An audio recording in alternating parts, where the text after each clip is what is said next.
This is TJ Jones, the host of the State of the Saints podcast, and the State of the Saints podcast is brought to you by Manscaped.com. Over 2 million men worldwide choose Manscaped for all their below-the-waist needs. For those that love the Lawnmower 3.0, well, I got news for you. The Manscaped engineering team has confirmed that they have successfully created the Lawnmower 4.0. The Lawnmower 4.0 gives you the ability to turn the 4000K LED spotlight on and off when needed for a more precise shave. The new trimmer even allows you to customize your trim all through additional guards lengths, sizes 1 through 4. And looks-wise, it's sleek with a two-tone matte and gloss finish, even features a hot foil stamp, black chrome Manscaped logo. Show your more off loud and proud. Go to manscaped.com, use the promo code STATEOFSAINTS, and you will save 20% off of the Lawnmower 4.0 as well as other Manscaped items. That's manscaped.com.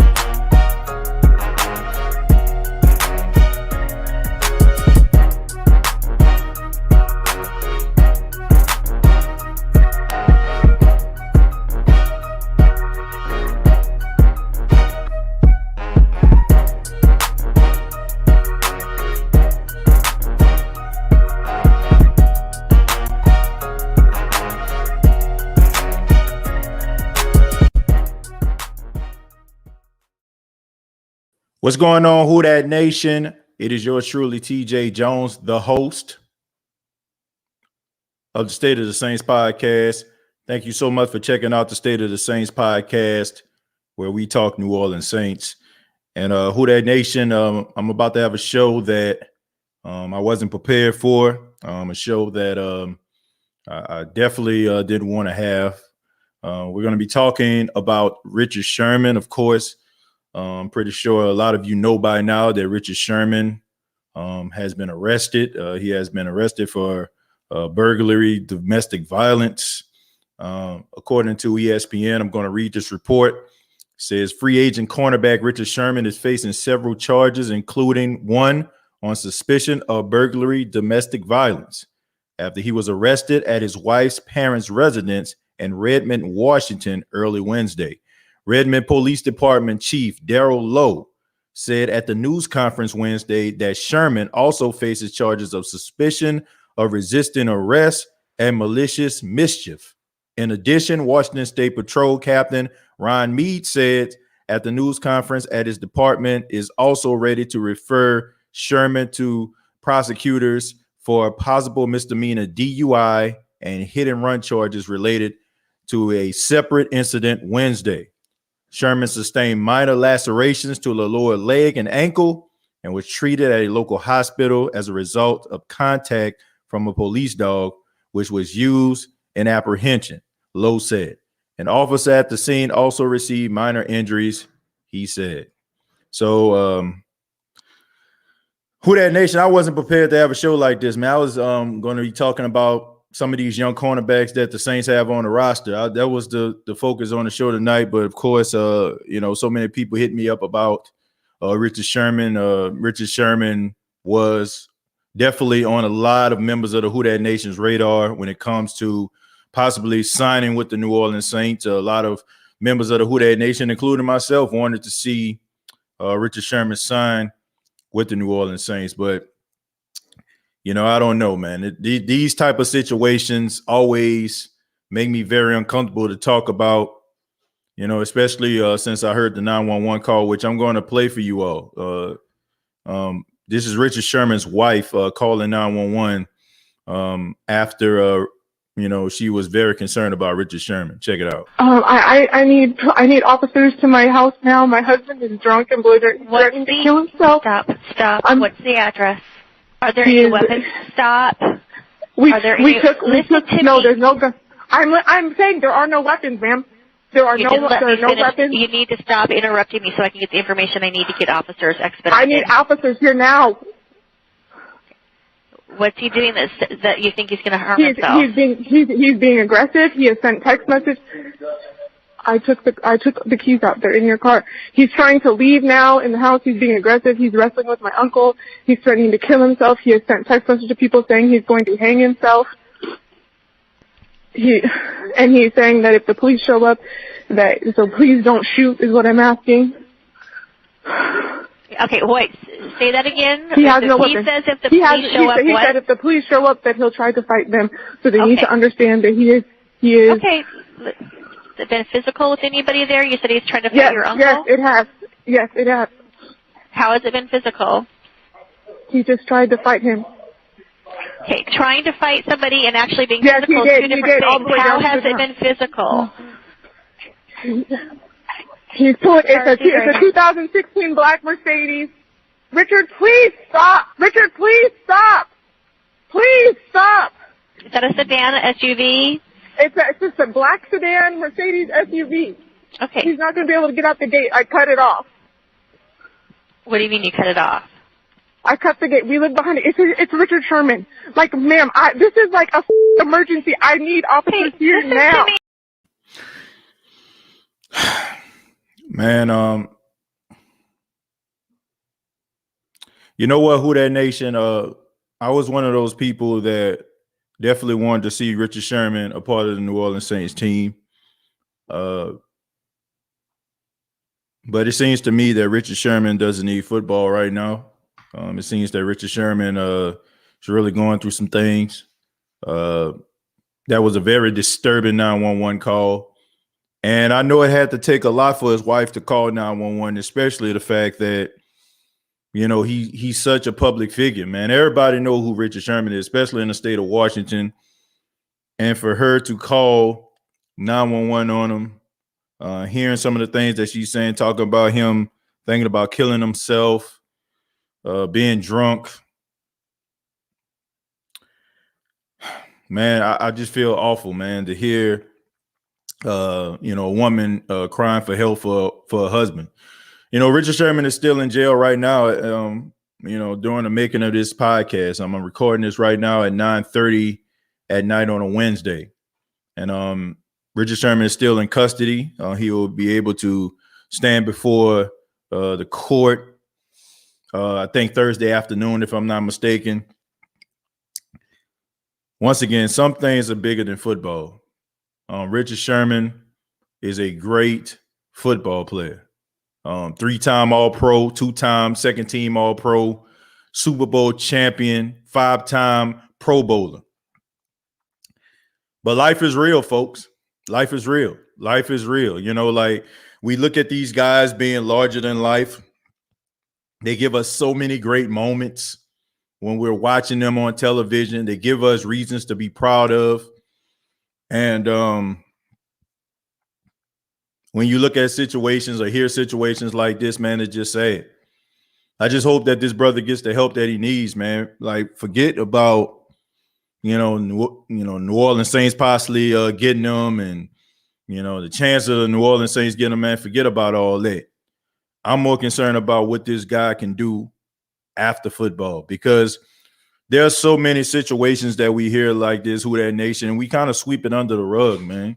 We label these guys crazy. We label these guys insane. We talk about the bankroll that they got. We talk about the money that they have in the bank, but we don't really address the seriousness of what football can actually do to you. Taking all those hits, and just dealing with that, man, taking a wear and tear on your body. And sometimes, man, those hits can take a toll. And I just hope that this guy, can find some help. And I hope that it wasn't serious. And hopefully it was just one of those situations where Richard Sherman, just had a little bit too much to drink and he was just talking a little bit out of his mind. Because Richard Sherman is such a smart guy. Like, he he has a life outside of football. Like if this guy wanted to go into broadcasting, he could. If this guy wanted to probably do something politically, he probably could have. You know, like he has like so many avenues he can travel. And when you hear a guy, you know, thinking about possibly killing himself, according to his wife, allegedly, it's sad. It's sad, man. And you wonder to yourself, like, what caused this type of reaction? You know what I'm saying? Was it the fact that, I don't know, I'm just speculating. Was it the fact that all of a sudden you become like one of the most well-touted players in the world, and all of a sudden you're not? You know what I'm saying? You have to come to grips with your immortality. You got to think about something that you possibly been doing since you were a teenager. You no longer will be doing. Like, what was going through his mind? Like, and you can hear like the pain and hurt and fear in his wife, you know, listening to that phone call. Whatever is going on with Richard Sherman, I just hope that he gets it together, man. Once again, the Saints are going to be okay. You know, some of us wanted him to come to New Orleans. Some of us were probably, you know, anticipating, you know, maybe the Saints working something out with him. But I'm off that bandwagon. I'm off that bandwagon, man. I'm sorry. I'm off that bandwagon. Like, there's some things that are worth more than just seeing a well sought out player on your team. I hope this brother get the help that he needs, and hopefully it's not too serious. Like I said, man, these type of situations always make me uncomfortable to talk about, man, because domestic violence is real. Suicide is real. This is near and dear to me, especially this subject, because I have been a person that dealt with depression, anxiety. I was a person that thought about, you know, ending my life from, you know, at one time, you know, and when I hear about people thinking about possibly taking everything and just throwing it all away by ending their own life, I got to take it serious. For all those people out there that are checking out the State of the Saints podcast that's dealing with anxiety, depression, possible thoughts of suicide, just know, man, that there are people out there that love you. There's help out there for you. There are individuals that will really, truly miss you if you were to leave this world. I feel like that message is appropriate for a podcast like this.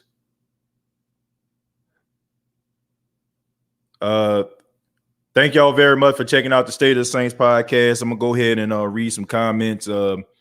Mobile up the phone lines, man, because I know a lot of people got some things to say about Richard Sherman. I'm gonna read some comments, then I'm gonna open up the phone lines. My goodness, man. My goodness. Brian says, can you come back on tomorrow and let us know what the updates is, if you don't mind? Brian, I'm going to be honest with you, man. I don't like having shows like this. Probably not going to have another show like this again. Like I said, man, this hits too close to home to me, especially when somebody, you know, especially like with situations like this, man. I just want to have a one and done episode of this. And the reason why I'm having this show right now is because people, you know, were asking me to do a show on this. This wasn't the topic for this edition of the State of the Saints podcast. He got to be on suicide watch. Yeah, I think that's the case. I think that's the reason why they're not setting bail. I mean, anytime a guy, you know, texts people and talk about, you know, possibly committing suicide, fighting with the police, I mean, it seems like this guy is on the edge, man. And I don't know what the situation is. I don't know what it is. I don't know why. But I just hope that he gets the help he needs. And he is better than this situation he's going through. He's a better man than that. We never know what people are going through. That's just a fact. We look at people and we look at them and it seems like they got their life together. They got money in the bank. they're successful, they got a good job, they got a nice car, and we just think that that person has the world on the string. But in reality, we don't know what's going on behind the scenes. We don't know what that person is going through. And that's one of the main reasons why we cannot equate money to success and happiness. You know, that's the reason why we have to find our own happiness, and it don't have to be surrounded by money, and it don't have to be surrounded by entourage, and it don't have to be surrounded by 4 and 5 cars in your garage. You have to find success and love in other ways as well. You have to have love for yourself. You have to have happiness from other avenues in your life, man. It can't just always be wrapped up in money. You know, sounds like he and his wife were having some issues. For him to act this way, he was having mental breakdowns. That's sad. Yeah, man. And I think this is an appropriate time to address CTE. That this is appropriate time, man. Like, that stuff is real. All those headshots, concussions, you know, these guys up here making these tackles, man, that stuff is real. And like I said at the beginning, we look at these guys and they go through some of these issues, and we just kind of scoff at it and say, oh man, this guy just blowing it. But we don't understand why. We don't know what these guys' mental makeup is at that particular time. We don't know. So I think sometimes, man, we got to be a little bit more sensitive to some of these stories that we're hearing. Because, you know, these guys be going through. TJ, are you sold on Xavier Howard? I think Xavier Howard is really good, but he has to do it again for me in order for me to be sold on him. I have to see it again in order for me to be sold on Xavier Howard. You know, I'm always skeptical about guys doing something 1 year because, I mean, I look at a guy like Byron Jones, who had a really good season for the Cowboys, and then for the Dolphins, when he got that big contract, didn't really do anything at all. So I have to see him do it again in order for me to be sold on him. The Bucs should get him. If we talking about are we talking about Xavier Howard, or are we talking about Richard Sherman? Sherman must have been on that Sherman. Man, like I said, we never know what guys be going through, but we'll go ahead and open up the phone lines right now, man. Feel free to chime in. We'd love to hear what you all have to say about this particular topic. Thank y'all so much. That bandwagon says TJ then hopped off me.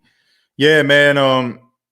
If he can get himself back together and, you know what I'm saying, get the help and all the other things that he needs, then I'll get back on it. But when guys start to like get stuff like concussions and, you know what I'm saying, be dealing with stuff that involves their mental makeup, I'm always concerned about the player first, more so than what they can do for this team, you know, because these guys are human beings.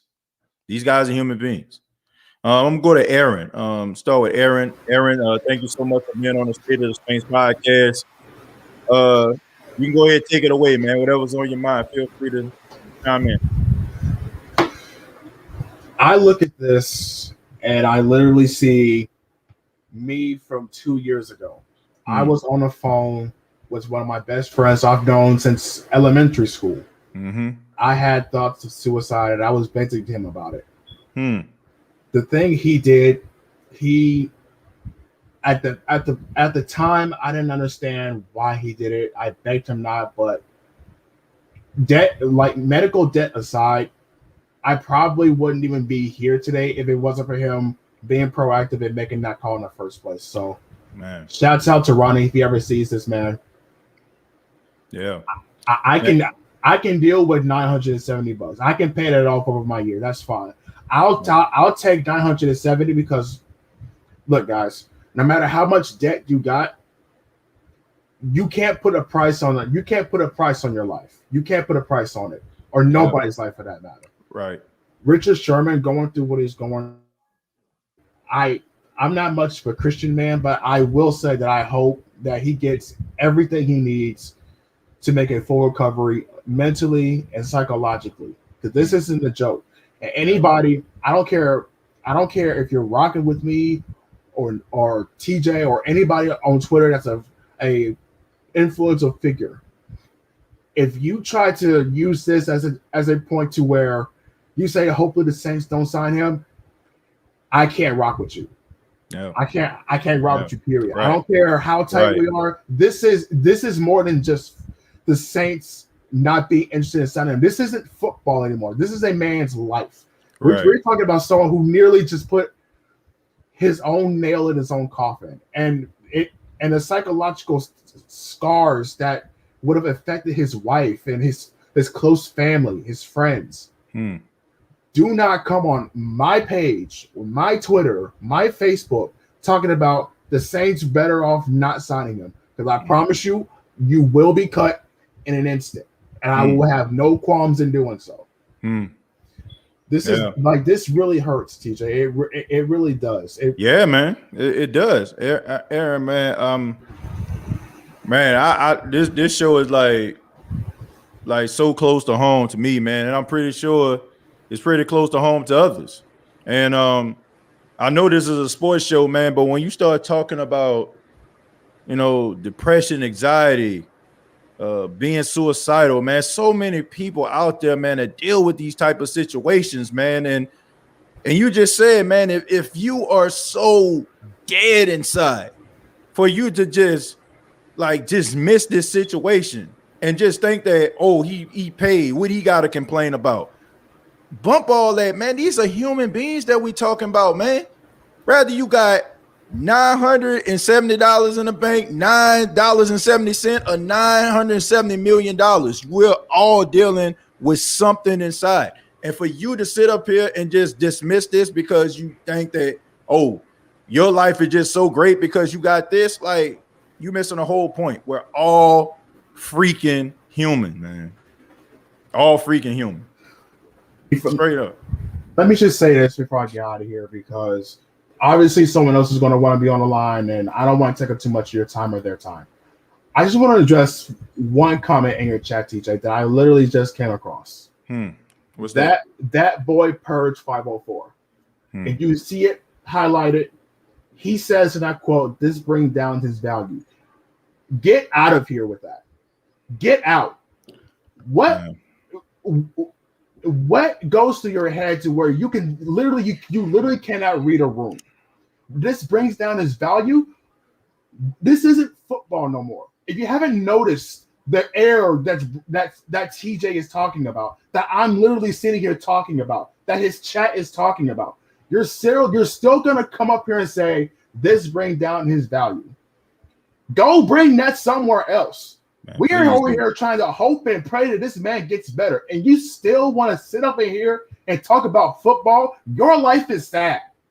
Man. Your life is extremely sad. That boy 504. Yeah, this man, literally that ain't it. That ain't it. Irritated the heck out of me. I hope I never see him on my YouTube page. I'm blocking him if I do. That's all I have to say, TJ. Yeah, man. Aaron, that's his opinion. Yeah. That's his opinion. I get it. More power to him, but I'm not rocking with that. I'm not rocking with that period. Yeah, I can't rock with that either, man. Aaron, thank you so much, man. Appreciate it, man. Thank you for sharing your story, man. Thank you for your bravery here tonight, man. I appreciate that. Yeah, take it easy, TJ. Who that, you too. Who that, man? Yeah, it's real, man. It's real out here. And look, if you want to talk football, chime in. You know what I'm saying? That's fine. If you want to come and share a story or talk about Richard Sherman, feel free to do so as well, man. Man, it's real out here, man. This is real stuff right here, man. We're going to go to Chris. Chris, what's going on, man? How you doing? What up, TJ? How you doing? You can hear me? Yeah, I can hear you just fine, man. How you doing? Making it, man. Yeah. So sad about Richard Sherman, man. Yeah, awful, man. Guy going through it. I know he was potential target for Saints bringing like a veteran corner, basically, but when a guy's going through it, it's just sad, man. Yeah, awful, man. Reminds me a lot of the Antonio Brown situation. Remember, like when he got traded to the Raiders, basically from the Steelers. Yeah, him going through basically all that, got blackballed from the league for a year. Only came back because Tom Brady vouched for him. That's the only reason why he came back. Yeah, it's just It's a horrible thing. Just guy going through. It's just sad. Yeah.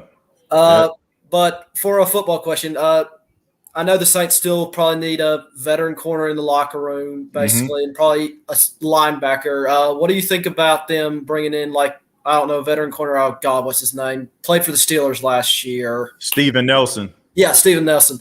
And KJ Wright, like, from the Seahawks. What do you think of, like, those two guys, basically? I think both of those guys would be good fit. One person that I think that would also be a good fit would be DJ Hayden. That's still out there. I think he would be a really good. Did he play for the Bengals, or who did he play for again? I don't remember exactly. DJ Hayden played for the Raiders, and he also played for the Jags. Okay, yeah. I don't know much about DJ Hayden. My bad. I mean, he was one of those guys that was injured early in his career, but he was pretty solid. Like once he started to come along, you know what I'm saying, into his like second and third season. So I think that he would be a good fit for the New Orleans Saints. Of course, Steven Nelson, you just mentioned, would also be a good fit. Somebody like KJ Wright, I feel like the Saints need to be looking at, and it's imperative that they address that linebacker position more so than the cornerback position. And Chris, I got a show lined up. I mean, I did the research. Probably going to be the next show I do when I'm talking about some of these young cornerbacks that the Saints have on their team. Keith Washington II, Bryce Thompson, and also Paulson Adebo. There's some very young, hungry corners on this team. And if I ain't saying. I'm saying, like, I know the corners are young and hungry. Like Paulson Adebo, I personally think if he would have played this last year, he probably would have gone in the first or second round. Right. Because he took that year off from Stanford, we were able to get him basically in the middle of the third. Mm-hmm. What I'm saying is, I'd like a guy who I know can still play, basically, can slide into that cornerback too if like some of our younger guys aren't ready. Right. But teach like some of the cornerbacks, hey, this is how you get ready. Marshawn and I, we've played this game for a little bit. Like this is Marshawn's fourth? No, it's his fifth year this time, isn't it? Yeah. So you can consider him a veteran at this point. Yep. He's not young and like no more. He's been around the league basically. Like show them how to prepare, how to get ready. But for linebackers, I don't know what you got. Demario Davis, and that's it pretty much. Like maybe Zach Bond, Pete Werner. They take a huge step forward. Maybe you even get Quan Alexander back, like on a very cheap deal off like injury. Right. Maybe sounds like a veteran minimum deal because he realized he's been injured his entire career. Mm-hmm. But you basically just need maybe one more linebacker because pretty much you're going to play nickel most of the time now in the NFL. It feels like nickel is like almost a new base defense because everybody's switching to that passing attack. The only time you really switch back to a true 4-3 with like four guys on the line and three linebackers is when you face like a heavy running team like Tennessee, Baltimore, stuff like. And even for Baltimore, you can't even face them because they got so much speed on their thing. You need to have basically play nickel. Yep, yeah, that's a good point, man. Those are all good points.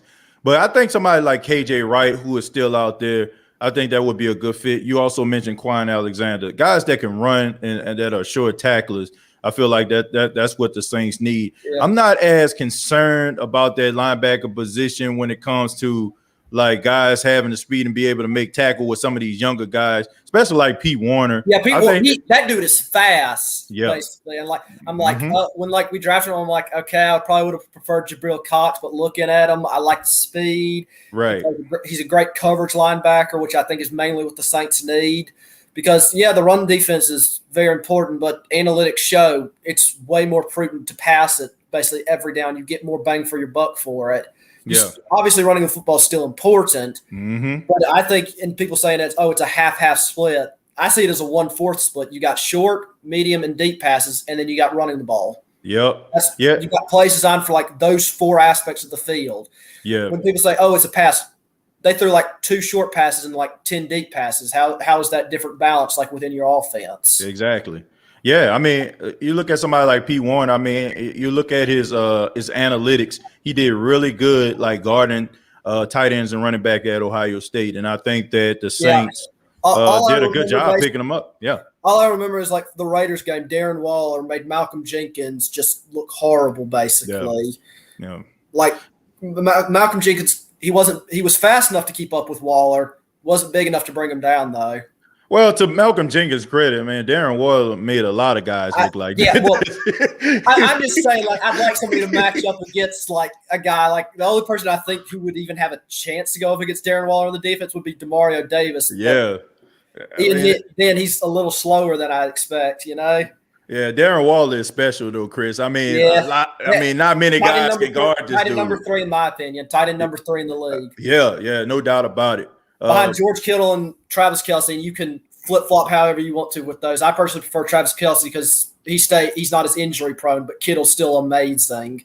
I would say I would give the reverse. I think George Kittle is more solid. Like when you think about a true tight end blocking and can catch the ball, you got to give George Kittle the knock.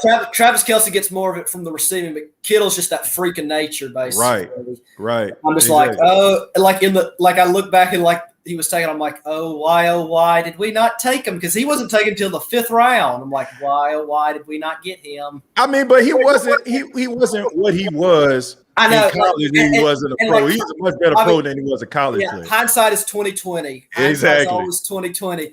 Yeah. But man, I had a horror. I posted a reaction to my YouTube when Saints took Peyton Turner. I was flipping messed out. Basically, I'm like, sometimes I feel like I could be a better GM than the Saints. Like when, like no disrespect to Cesar Ruiz, like thinks the dude's gonna be great at guard. I'm like, why didn't you just take linebacker from LSU that the Ravens? Come on, take him. Oh man, I don't know, man. Maybe they're allergic to LSU players, man. I'm like, they did try to get TJ Marshall, but Panthers got him ahead of us. So yeah, man, Terrence Marshall, like they were going to get him, man. But look, that guy could have easily like been available, and I feel like he would have gave you like 2nd round bang for your buck, but you decided to go with P. Warner. But Chris, thank you so much, man. Appreciate it. All right, thank you for your take, man. Always good call, man. Take it easy. Yeah, love you, man. I love you too, man. Who that? Shouts out to Chris, man. Always a good call, man. He's always on it. Read a few comments, then we're going to go to Josh. Start with Donald. Donald says KJ Wright. Yeah, KJ Wright is definitely on my radar. I would put Quan Alexander before him because Quan was here last season, so he kind of understands the defense. So it would be Quan, then KJ Wright in my book. Move on. Let's go ahead and go to Josh. Josh, how you doing, man? Good, brother. Can you hear me? Yeah, I can hear you just fine, Josh. Thank you for being on State of Saints podcast as always, brother. Hey, thanks a lot, man. And before I get into what I'm going to say, I want to address something that first caller said. Mm-hmm. How he kind of jumped all over 504 guy, whatever his 504 chat name or whatever. Because I guess 504 guy said this is going to lower Richard Sherman's value. Mm-hmm. I just want to, I'm not like sticking up for 504 guy, but I just want to say that we don't know what he meant by that. We don't know what he knew when he posted that. I didn't even find out the whole story till you just played the 911 tape just now. Right. So 504 guy, we don't know that he was trying to be insensitive or anything like that. We don't know what's going through his mind. He could have very well just been like he might be a big Richard Sherman fan and be like, damn, this is going to lower his value. This is going to destroy his career. I didn't want that for him. You know what I mean? Right. We don't know that 504 guy was trying to be an ass. So let's give him the benefit of the doubt. Let's give him his side of the story before we jump all over him. So that's all I got to say about that. Good point. I think he was just letting out the first thought that came to his mind personally. I don't think he was trying to be like, insensitive or whatever. I'll let 504 guy speak for himself. But I just don't want everybody to jump down his throat because of that first caller. Yeah. Well, I'm more in the realm, Josh, of if a person is looking at this more as a football move, more so than an actual real life move, then I can't roll with you. Now, I understand about how social media works. Sometimes we misinterpret things, especially like when people type them because we don't know the context of it. Because we don't know what that person actually meant by, like you just said. We don't know if that person like you said, man, it's gonna lower his value, or dang, this might lower his value. You know what I'm saying? Like you see how the different delivery of that and how it can actually mean. I understand how you meant. I understand what you meant when you said that. That's a good point. So I agree. Thank you for that. Yeah. No, I just want to get his side of it. So I also want to say thank you for doing a show like this because The media is going to destroy Richard Sherman over the next couple of weeks. You know that. Yeah, no doubt. I hope he's smart enough to stay off of YouTube and to stay off of not watch the TV. Yeah. Because if he's going through it, that everything that he sees on TV is just going to make things a lot worse, because Skip Bayless and all of them are just, they're going to do what they do, and he's going to be in a worse mood than he already is. So right. Hopefully he's smart enough. But, I think I don't know what's going on in his head. I think part of it is, I think when you've been in the league for a long time like that, you start to think that your personal self-worth comes from the fact that you're this big star football player. And even if it didn't start that way, it's just when you've been in the league long enough, it just kind of becomes that. Right. And then when you start getting older and your value drops, you kind of maybe feel your personal self-worth drop too. And maybe that's part of what's going on with Richard Sherman. I don't know. But, I also struggled with suicidal thoughts in the past. Yeah. You know what I mean? And, I won't go into it, but I didn't grow up in an exactly normal household. I had two parents that had all kinds of mental issues, and we'll get into that another day. But it's funny because I've seen lots of people commit suicide that went through just basically 1 month of what I went through for like years. Yeah. So for whatever reason, and I'm not bragging, but I've been blessed with like an inner strength that is just stronger than most people in some ways for some reason. Mm-hmm. And I thank God for that. So God's got me here for a reason. Yeah, that's true.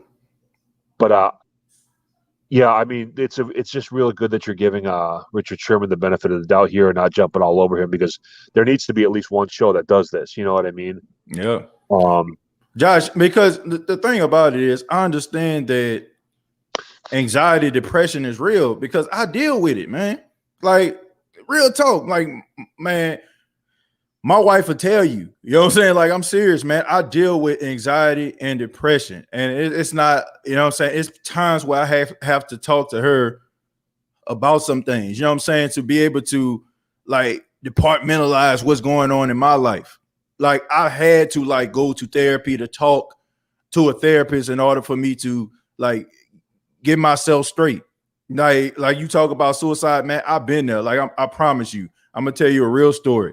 I remember me sitting in the bed. I was by myself in my house by myself. I got a knife out the kitchen and I was sitting in my bedroom, and I had the knife to my wrist and I was trying to muster up the strength to end it all.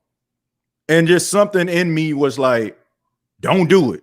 Like, don't do it. You know what I'm saying? Like, this was before like I started to like work at the radio station, this was before like podcasts, all this stuff. Like, and I thank God that I didn't do it. I'm serious, man.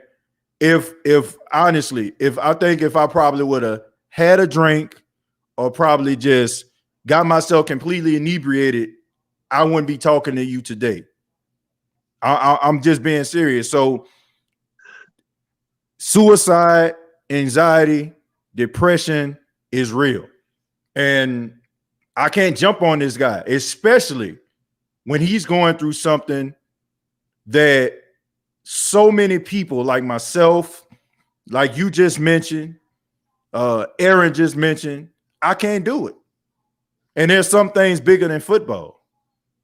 So I can't do it, man. If somebody just looking at me to say, oh, man, it's not ruined this career, then it's not the right show, man, because I can't do it. TJ, I got to tell you something, bro. Your story, I cannot believe how similar we are. I've done the exact same thing. Back when I was an alcoholic, drunk, homeless guy and all that. You remember me telling you that, right? You remember my whole backstory. Yeah, I remember, man. I remember you talking about that. Okay, so when I was first starting to become an alcoholic, before I went homeless, and I still had an apartment and everything, I got depressed about something for a while, and I wanted to kill myself. And like you, I was going to take a big butcher knife and put it through my own throat, right? Yeah. But I knew, here's the thing, I knew that I didn't have the courage to do it when I was sober. Yeah. So what I would do is every night I would purposely drink myself to the point where I felt like I would have the courage to do it. Mm-hmm. And I mean, I held that knife to my throat a lot, but every time I got the balls to do it, I swear to God, this is true, I blacked out and woke up the next morning sober. This went on for like 2 months. So me and you have like the exact same story in this way. That's just so when you were telling me that, it just hit me. I had like flashbacks to 2002. I'm like, dude, like I don't know how to even end this call. Thanks, TJ, for sharing this stuff, man. Man, And I had to, man. I mean, and the thing about it, Josh, before you go, I mean, I can remember the night.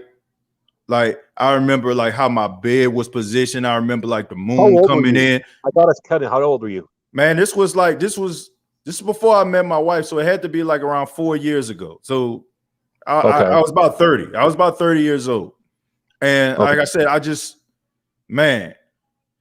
I promise you, if I would have had a drink or something like that, man, I wouldn't be talking to you today. But it was just something in me that said, "Don't do it." Something, there's a better purpose for you. And when I didn't do it, man, I'm glad I did, because I have opportunity to share this story with people like you and all the listeners. And I'm here doing this show today, man. So when people ask me, you know what I'm saying, like, man, how you know what I'm saying, like, man, I'm just so fortunate to be here. But Josh, thank you, man, for sharing your story too. And you already know, man, you can call back anytime. Thank you so much, man, for your bravery here tonight. You know how we need to end this call? We need to have Ghostfish Gorilla play some guitar for us, man. That's what we need to do. Sound good, man. Hey, if you keep saying it every time you call in, eventually, most likely, he'll probably call in and do it, man. All right, brother. All right, take it easy. Yeah, man, that's Josh, man. Man, it's real, man. I tell y'all, man, when I tell y'all you are my family, you're my family. And family shares things like this. And I just feel like this is the right show to have these type of conversations. And and this is a sports show. So if you want to talk about sports, feel free. But if you want to share your story, if you want to talk about this situation, feel free to do so, man. Feel free. Go to comments here. Chemo says, God had different plans for you, TJ and Josh. Yeah, I believe that. Because after I decided not to do it, I got a job at the radio station, 90.9 FM. I met my wife. Started doing this podcast. I had my son. And no matter what you're going through in life, man, I don't care how dark your life may seem. Man, there's always light at the end of that tunnel. Always. That tunnel is dark sometimes. Sometimes, you know what I'm saying, like you reach in and you're trying to find a flashlight and you can't find one, but you have to put those hands in front, you know what I'm saying, to navigate yourself. But don't ever give up, because there's light at the end of that tunnel, man. There's light at the end of the tunnel. You know, I hope somebody out there that's dealing with anxiety and depression understands that, man. There's help. There's avenues for you. Please don't feel like you in this alone. Don't feel like, you're the only one that's going through these type of situations. There are so many people out here that are dealing with situations like this, and there's help for you. So don't give up, man. Do not give up. We're going to go to Dalton. Dalton, what's going on, man? How you doing? I'm doing good. Can you hear me? Yeah, I can hear you just fine, Dalton. Thank you for being on the State of the Saints podcast. What you got for us? Well, the thing is with Richard Sherman, like in 2011 through 2012, he had Gus Bradley as defense coordinator. In 2012, remember they beat the Patriots with Russ Wilson as a rookie. Mm-hmm. He trash talked Tom Brady. He had to delete his Twitter account. And 13 through 14, he had Dan Quinn as defense coordinator. Right. And remember, he ripped Michael Crabtree after the game. Right. And during a Super Bowl, he had an ankle injury against the Broncos. In 2015 through 17, well, remember, he had Chris Richard as defensive coordinator. Yeah. In 2017, he had, he got injured, Achilles injury, and the Seahawks released him. Mm-hmm. In 2018 through 2020, he had Robert Shayla as defense coordinator. He got burnt by Sammy Watkins. Thing is with Richard Sherman, like we all know, he's a good zone corner. He's not a good man-to-man. He's not very like Darrelle Revis, Deion Sanders, all those guys. I don't know, man. I think that he's a good man-to-man corner, but the difference is between what I would say, Dalton. The difference between those guys is they actually traveled. Richard Sherman mostly played on the left side, stayed on the left side, and he did a really good job over there. So in his prime, he was a good man-to-man corner. When like he started to get older, you start to see him go more, go on the inside as well as the outside. So I don't want to just dismiss him. I mean, you can't be a 3-time first-team All-Pro, 2-time second-team All-Pro, and a 5-time Pro Bowler and not be a man-to-man corner. I don't think that they will actually give you that type of respect. But if you want to say, like, as he got older, maybe he slowed down a little bit, I can agree with that. But let me ask you this, Dalton. What do you think about this whole Richard Sherman situation? Were you on board before this whole situation went down with the domestic violence issue?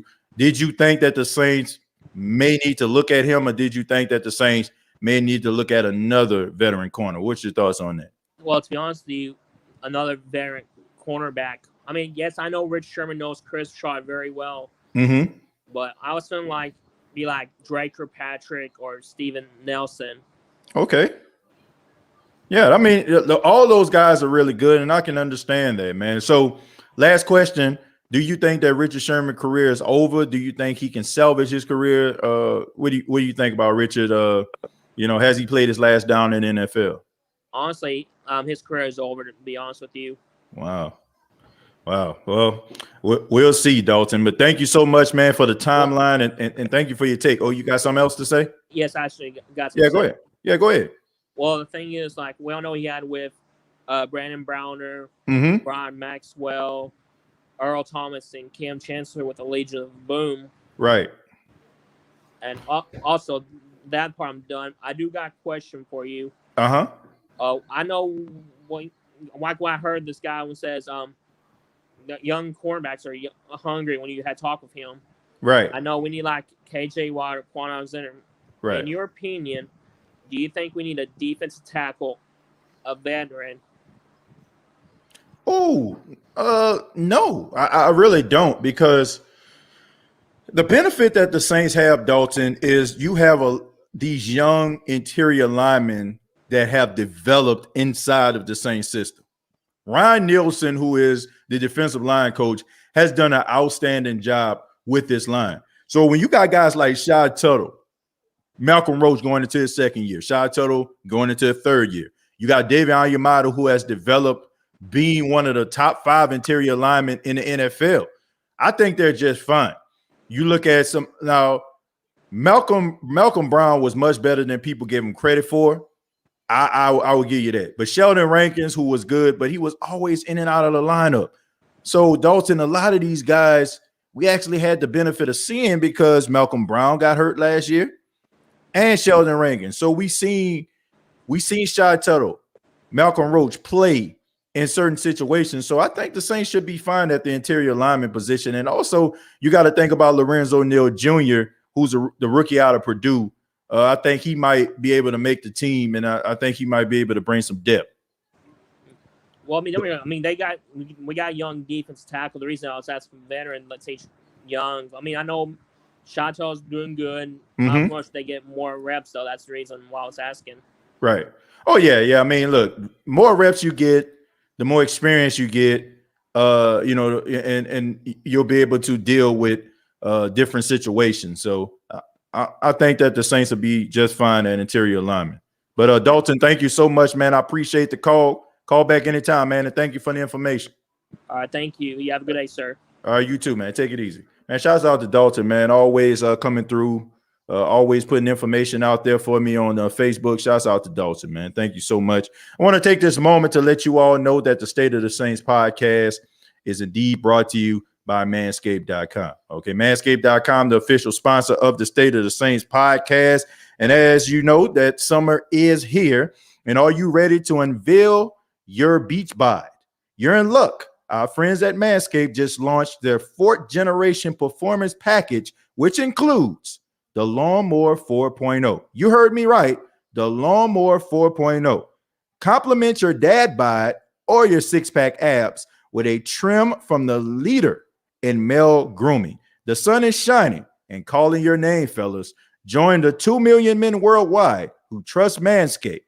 Use the promo code State of Saints That's all one word in lowercase letters, State of Saints. You will save 20% off. And all my people listening in Canada and across the pond in the UK, there's free international shipping. Manscaped.com. Use the promo code State of Saints. Tragic, thank you very much for the $4.99. Says blessings to you as well, my friend. Thank you so much. We'll read a few more and then we'll get to King Arthur. Cass says the devil uses you to think killing yourself is the way out, but God gives you strength to fight that temptation. To everyone in the chat, love y'all and God bless. Any problems we run through in life, stay strong. Thank you so much for the positive energy, Cass, and thank you so much for being a supporter. I definitely agree with what you're saying there. You know, I mean, that's definitely not the answer. Anybody that's going through those type of situations, just know that your life has value. People love you. People appreciate your existence. And if you don't believe me, you know, never, you know what I'm saying? I won't say lead this world, but if you do, I guarantee you, there are going to be a lot of people that miss you more so than you think. Hey, TJ, let me in and I'll tell you my life story. Matthew, feel free, man. I'm going to go ahead and take a few more calls in a minute. I'll go ahead and put that link down for those that just tuned in. We're talking about Richard Sherman. Of course, y'all know about the situation. I'll go ahead once again for the courtesy of those that just tuned in that may be wondering what we're actually talking about here. This is from ESPN.com. It says free agent cornerback Richard Sherman is facing several charges, including one on suspicion of burglary, domestic violence, after he was arrested at his wife's parents' residence in Redmond, Washington, early Wednesday. Redmond Police Department Chief Darrell Lowe says at a news press conference.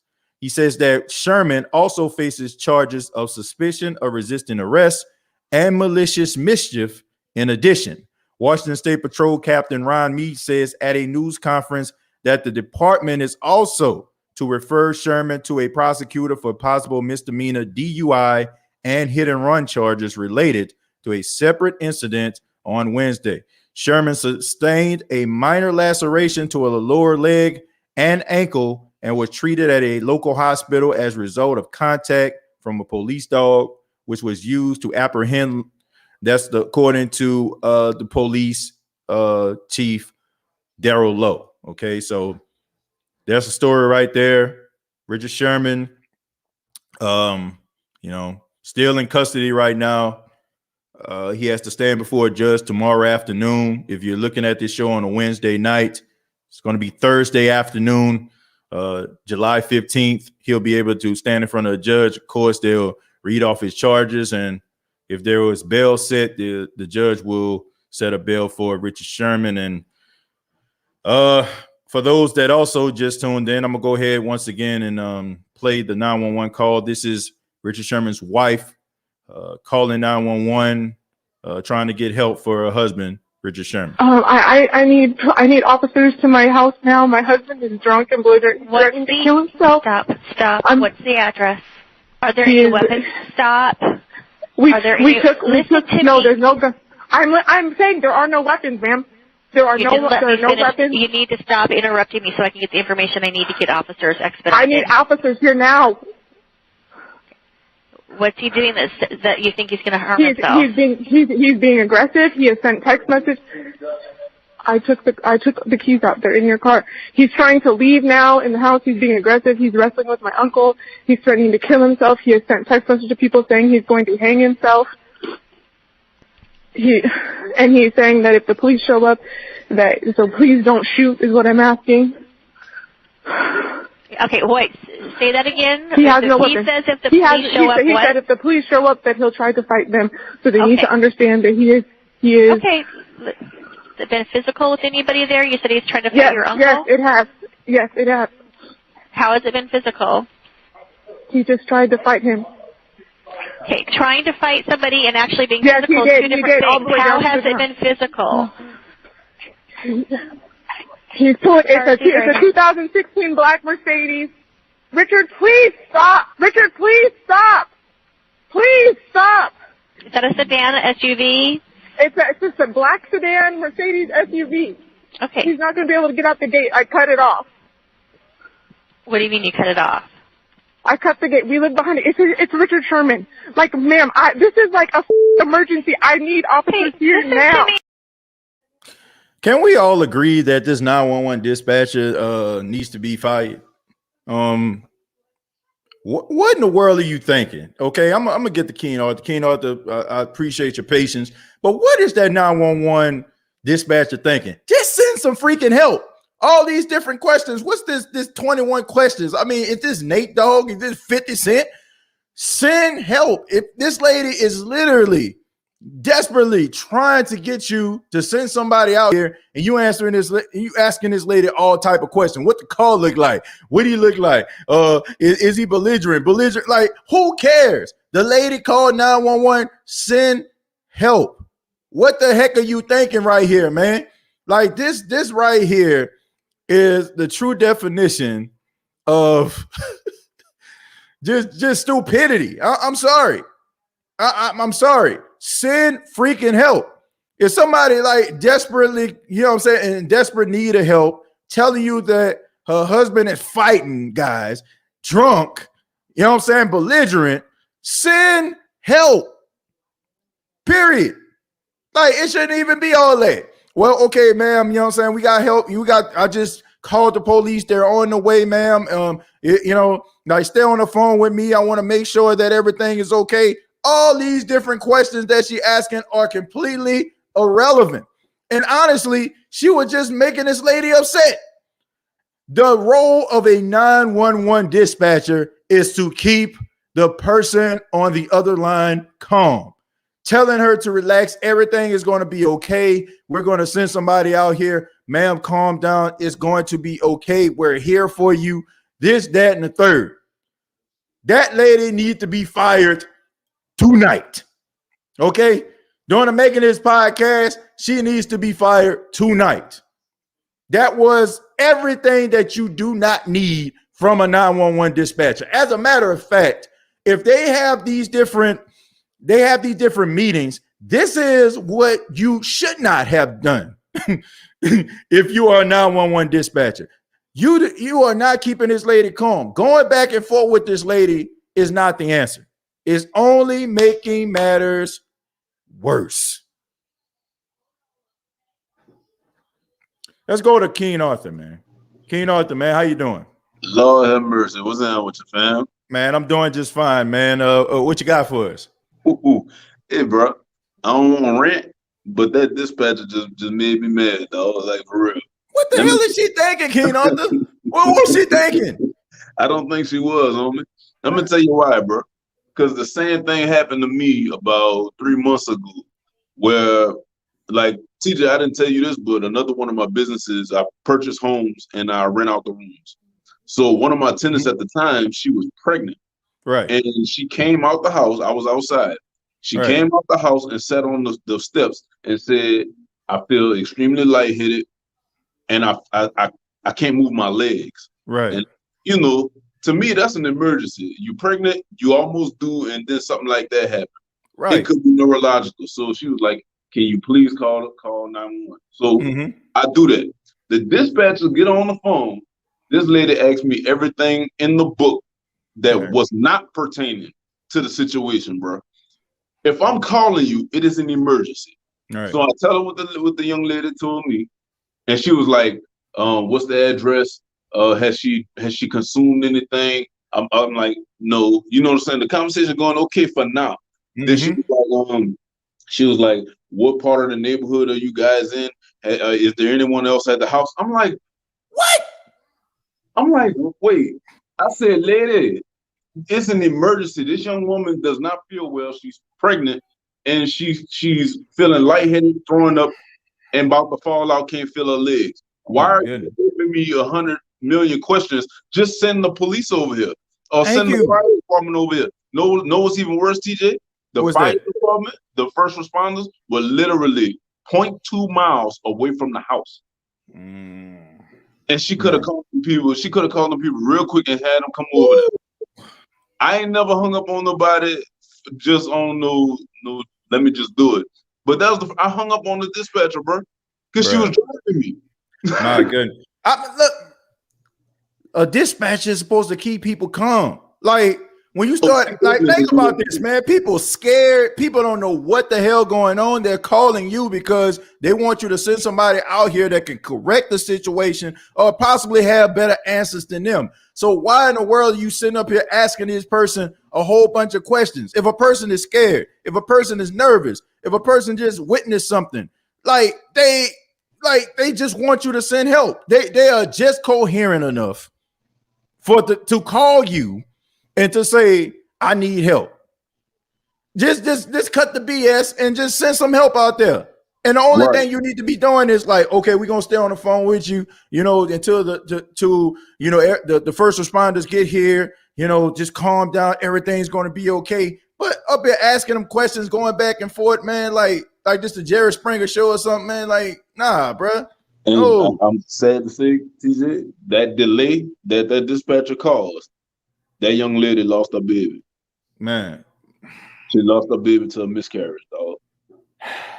Had she got to the hospital faster, I believe they probably could have did something to help the situation. But that dispatcher delayed the response so long and then tried to get an attitude with me because I didn't want to provide any more information that she deemed pertinent.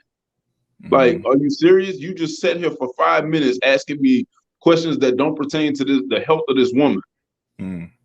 This is awful. Talking about something that you need to know so you can give it to the responders. All you have to do is all they need to know is that it's an emergency at this particular address. Then what's even worse, TJ? I'm sorry, bro. I'm not trying to filibuster the show or nothing. Nah, you good, man. Hey.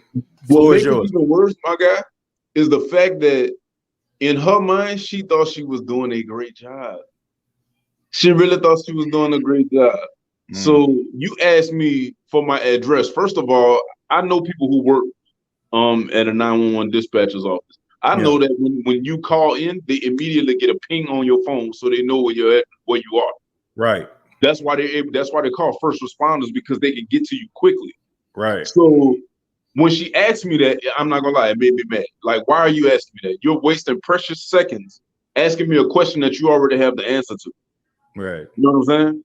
But I'm gonna get off that, bro, because I'm just, man, that's insane, man. I'm sorry that happened to that young lady, and man, I don't know what to say, man. I'm at a loss for words, man. They need to do better. I understand that you got a bunch of phone calls per day, and sometimes you become immune to that. Sometimes probably people not in the best moods. They probably going back and forth with you. But that's one of the main reasons why, your job is to stay calm in all situations like that. And if you can't stay calm and you can't departmentalize, maybe you need to find a different line of work. That's why it takes a special person to be a dispatcher, man. Right. But I do want to address that caller who went off on the young man who said something about Richard Sherman value decreasing or something. Yeah. TJ, you know this. You've been around just as long as me, if not a couple years longer, bro. A big issue in our community is the fact that we're so quick to exile people instead of course correcting them. Right. So you don't know. First of all, the guy, I think he messed up by trying to read tone in a dang text message. Let me say this, Keno. Then hold your thought. I can understand from Aaron's standpoint, because when a situation like this happens and it hits so close to home, it affects you. You know what I'm saying? And you're already your emotions are already high. Right. So when you see stuff like that, you're not really identifying that. You know what I'm saying? And I can also understand, you know what I'm saying? Like you just mentioned, tone, right? Because we don't know. If I say this, right, man, this about to mess up his contract versus, man, this might mess up his contract. Isn't that two different deliveries? And you get two different thoughts out of both those statements. So you don't know what a person is saying, but you're so emotional because the situation that the subject is about hits so close to home. You ain't trying to see that. You know what I'm saying? And I get it. especially a person that has experienced that themselves. But King Arthur, go ahead, man. I just wanted to go ahead and clarify. I understand what you're saying, TJ, and I do want to say this, bro. I'm glad that you made another decision and that caused you to still be here with us, bro. Yeah. We need all our kings, bro. I understand. Yeah. I understand your crown was a little crooked for a second, man, but I'm glad you got it on the straight. I appreciate that, man. And that leads me to say this. Robin Williams had a quote that I saw a couple of days ago. It said, "Be kind to everybody. You don't. They're fighting battles that you don't know exist," or it was something like that. So be kind always. Right. You know what I'm saying? So the way, this is why I really had a problem with the way old boy got on the phone and went ham. I understand you say it could have hit home for him too, but we still have to. We're responsible for how we respond to adversity. You know what I'm saying? So nobody's gonna disparage you for feeling the way you feel, but how you respond to that feeling, we can hold you accountable for. And that's why that leads me to say this. You don't know what this young man is going through on the other end who made the comment about Richard Sherman. He could be having the same issues that you, TJ, explained that you were having. Right. And him going off like that could have made the guy who made the comment feel unwanted, and now he's thinking about taking his life. Hopefully not, but that could happen. So you got to watch how you talk to people, man. Just because you feel differently does not give you the right to come at somebody in the kind of way. You hear me? I got you. Good point, man. So that's all I'm saying. I'm not attacking either one of these guys, but what I'm saying is, as a people, as a community, bro, we have to course correct each other without demeaning each other. Yeah. Oh, I'm gonna block him. This is like, why would you do that? This man needs guidance. If he did what you said or what you think he did, then that means he needs guidance. He doesn't need to be blocked or shunned. Right. Yeah. I mean, look, I can understand. I can understand everybody's standpoint. You know what I'm saying? I can understand yours, Aaron's, as well as the comment. You know, I get it. You know, my whole stance is, if a person is looking at it from a football standpoint and only a football standpoint, I just feel like it dehumanizes the subject at hand, which is Richard Sherman. This is a human. And sometimes, like, we dehumanize guys that we consider larger than life because we feel like you're in this tax bracket, you drive this car, you live in this house, you live in this neighborhood. What do you have to complain about? But we're not looking at the fact that these guys are humans. They go through human situations.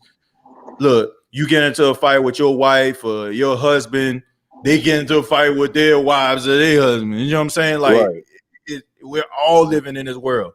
Some of us live on top of a hill, some of us live in a valley, but at the end of the day, we're all human. But Keen Arthur, thank you so much, man. I appreciate the call, and call back anytime, man. Thank you for those words, man. Hey, TJ, I want to say one last thing, and then I'm gonna get off your line, bro.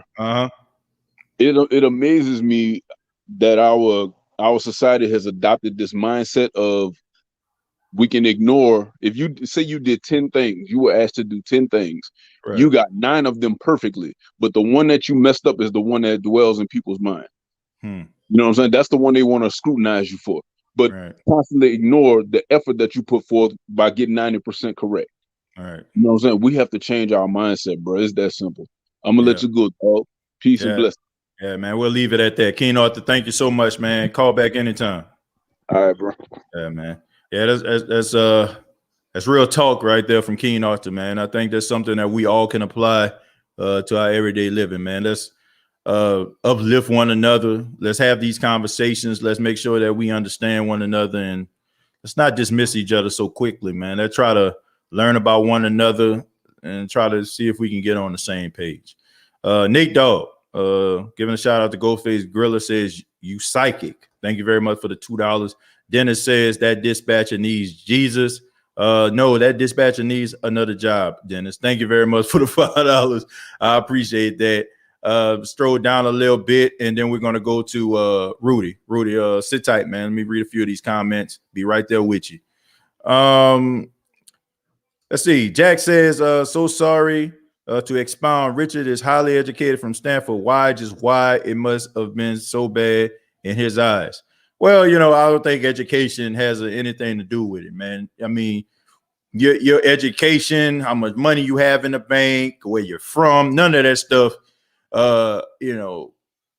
plays a role when you're upset or you're hurting or you're in pain. Like that don't matter. You know what I'm saying? Like if I'm thinking about hurting myself or I'm feeling like being depressed, I'm not going to think about that Jackson State degree that I got on my wall. You know what I'm saying? I'm not going to think about some of the people that lives I may have touched. You know what I'm saying? I'm just thinking about I'm hurt and I want this feeling that I have inside of me to go away. So yes, he is he did get a degree from Stanford. Yes, he is educated. Yes, he is a successful football player. But at the same time, that stuff is not important when you're dealing with pain. All right. You know what I'm saying? Like that's just a fact. You know, nobody cares about that kind of stuff. You just want that pain to go away. But we can go ahead and go to Rudy. Rudy, how you doing, man? I'm doing I'm doing all right. I had a great little stuff with my family. First off, this boggles my mind. How the hell? I never thought in my wildest dreams I'd actually see or hear entitlement from a dispatcher. I thought, that was awful, man. I hope Canada have, and lo and behold, I guess I can cross that off my bucket list now. Awful.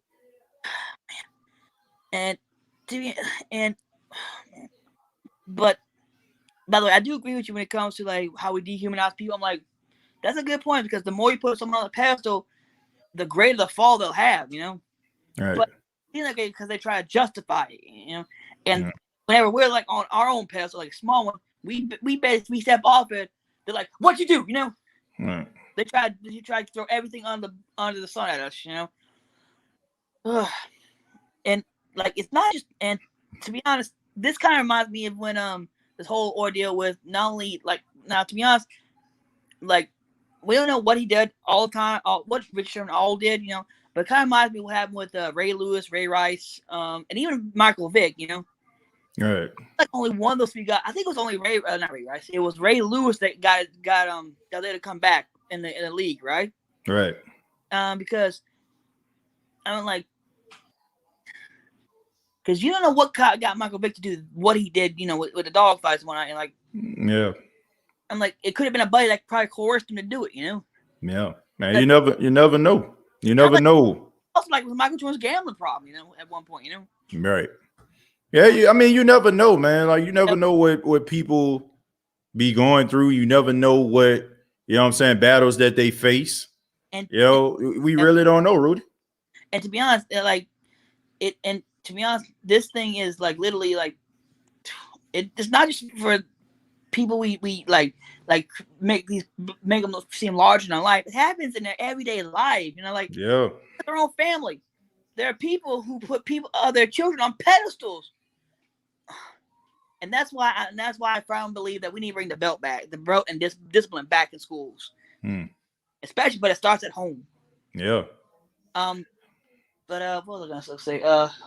But to be honest, look, this is just like I feel like this is just a small blight on Rich Sherman's career. You know, I mean, it's not like he actually decked the girl, but now in Ray Rice's defense, someone was trying to hit him too, so it was mostly self-defense. But I don't know everything. Like to be honest, that's why I'm glad when it comes to domestic violence, they start asking questions like who instigated what, basically how we get to the fight. You know. Yeah, I mean, most of them in some states, man, if the police come out for domestic violence, they take both individuals to jail. I for that because think about it. Think about it. That reminds me that you just made me remember what I was about to say. When it talks about like mental health, you know, like I know we try to strengthen women. Like, sure, they're emotional and all, but what about the guys? 90% of all suicides are men. Most, I think like 9%. Am I correct in that statistic? 9% of suicides are men. I'm gonna have to check that research. I don't want to say that it's right or wrong. I'm not sure about that. It's a high percentage that commit suicide more than women. But like there's all this whole line of things. Like, and what's the one thing that they tell us? What's that? Do you know that one phrase they always tell us growing up when we want to cry or something like that? Yeah, man up. Be a man. Yeah. guys, look, this is from a guy who literally who has his own mental disabilities, like, and was a big crier. But because I've barely held it, it's like I want to, it's like I can't, unless something truly upsets me, Yeah. And see, the thing is, that's the problem, guy. And this is like a PSA, a public service announcement for all the men out there, guys. Crying is not a sign of weakness. Yeah. It's basically saying, hey, I need help. I'm dealing with something I just can't handle right now. Mm-hmm. Need some help, please. Right. That's a good point, man. Don't Yeah, they tell us as men, like, we have to be the epitome of strength, and we don't need to show like any signs of weakness, because if you do, that means that you're weak. But that's not true, man. I mean, some things affect you. But go ahead, man. I just wanted to say that. But can I get a little? I hate doing this, but can I get a little personal real quick? Yeah, man. Feel free, man. Feel free. Because this happened to me a couple years ago. Because my biggest fear growing up was my parents' divorce. Growing up, I'm like, if I can go back in time, I want to slap myself because they're way better off divorced. But it was around the time when me and my mom were always constantly fighting, and I was dealing with a lot of depression. More now when she left. And I'm a 28-year-old, and I'm a 28-year-old man, and that's stuff still. Yeah. It's like, how do you process that? Yeah. Like, one day she's up and left. She's gone. Next, I find out she's dated and married. I'm like, that's a lot to take on. Like, and even the ink dried on the divorce. But a couple years ago, I went in this closet right here. Mm-hmm. A tie, that blue tie I had in my a wall a couple times. Yeah. I used that to almost kill myself with. Glad you didn't, man. I'm glad you didn't. Like I glad you didn't, man. I was tighten the knot when and pull when literally it felt like the hand of God was like saying no. Right. That was it. I mean, I was like I'm like I said, I've several times I want, like, of course we always want to run away with kids, right. But the thing is, the biggest question before stops us is, where am I gonna go? That like if I go where I plan to go, they can literally just come get me, Yeah. And the butt whooping's gonna be worse when you get home. Right. Because if you see your mom and your siblings in a vehicle going down the street, and she says your dad's looking for you, you and him, you better get home, or else the butt whooping's gonna be a hell of a lot worse. You're right about that, man. That's the one time I can remember saying, I honestly say, because my dad just spanked me, and I'm okay, Yeah. I all by instance because of it. But this is the one time I can remember to say I don't remember what happened afterwards. Dad was always adamant about my grades. He was on me because he never graduated. He dropped out of high school, and he wanted me to do. Right. And two, I wanted off after he already gave me the preventative butt whipping slap. Like, because as kids we always like we made like forward dance up, but we stepped too far over. We're dead. We're literally we're digging our own grave. Right. He's right. But yeah, that's the one time I don't remember anything after that butt whooping. that was a legendary butt whooping right there, man. My pants. I was like, why are my pants wet? Dodger, you get the bathroom. Oh, that's why. Man, hey, I've been there a couple of times, man. I used to get them butt whoopings sometimes from my mom that you go to sleep right after. That's when you got that good butt whooping. You go to sleep after you wake up 4 hours later. Yes, she had you pick out your own switch. The good ones where the yeah, and you had to get a good one out of my front yard. By the time we got those things were trimmed down pretty good. Man, hey, that's funny and sad, Rudy. That's funny and sad. Dad, when someone's just getting butt whooped, they have another sibling pick it for them. My brother was stupid and always get the little ones. That had the perfect recoil, My brother tried to get the big ones that wrap around your leg. That was just bad. Nah, that's crazy. Of course, my dad stopped that and used a paint stirrer on me. Oh man, look. But I mean, hey, I'm a law-abiding citizen, so. Hey, I mean, look, those butt whoopings, they hurt, but you think about them when you become an adult. And it always hurt worse when the dads whooped you, Yeah. Moms, you got to like that. When dad's like, you hurt for like a week. Yeah. Man. Yeah, definitely remember some of those legendary butt whoopings, Rudy, man. But like, especially in school, because I know it says it takes a village to raise a child, but like, I hate to go on this little tangent. I apologize. Nah, you okay, man. But it was like whenever because think about it, whenever you get called to the office, you always think negative, right? Right. Never, even with a positive, like, am I in trouble? but this is the one thing. Do you want me to call it? Because if they say we're gonna call your mom, we're like, fuck it, go ahead, call it. But one person that they did not want to say is we're going to call you that, like, you want my pants up or down? Oh man, I remember them days. Think about it. If your dad had to get a call from school at his work, he would have clocked out, come back, picked you up, whipped you with your own paddle, clocked back, and then whipped you when he got home for him to make him leave work. Right? Right. You're right, man. Look, I mean, look, this man, you've been telling us some legendary stories here tonight, man. I'm pretty sure you're taking a lot of people back. Rudy, thank you so much, man, for your comments, man. Thank you so much for your honesty. Appreciate it, man. I got a couple more calls I got to get to, man, but I appreciate it, man. So, dude, I got one more thing. Yeah, what's that? Please, if you feel like you're going through depression, anxiety, or whatever mental issues, please seek help. Yeah. Reach out to a friend and make sure you can trust them. Yeah. Because people are like branches on a tree that leave you high and dry. Yeah. Look for your friend. Look for the roots of the tree as your friends, because those are your true friends. Because without those roots, the tree can't live. It may have millions of branches and leaves, but that root, it may have 3 roots. Without those roots, the tree can't live. All right, man. Powerful words right there. Thank you, Rudy, for those comments, and thank you for your honesty, man. Thank you for your bravery here tonight, man. Appreciate it. Yeah, take it easy. Yeah, man. Man, he took me back with some of them butt whooping stories, man. Dennis, thank you very much for the $5. Said cheers. Oh, God bless. Go Saints. Yeah, shout out to Dennis, man. Thank you so much for being here. Let's see. Josh says, watching the State of the Saints podcast makes me wish the world wasn't so tough. I wish the world was like the State of the Saints podcast. Well, I'm just glad that we're able to talk sports, talk about this situation, and also, man, be able to share some stories, man, to help other people out there, man. Let everybody know, man, no matter what you're going through in life, man, there's so many other people out there going through some of the same situations, and, let you know that you're not alone. Casey says, mental illness or not an excuse to commit a crime.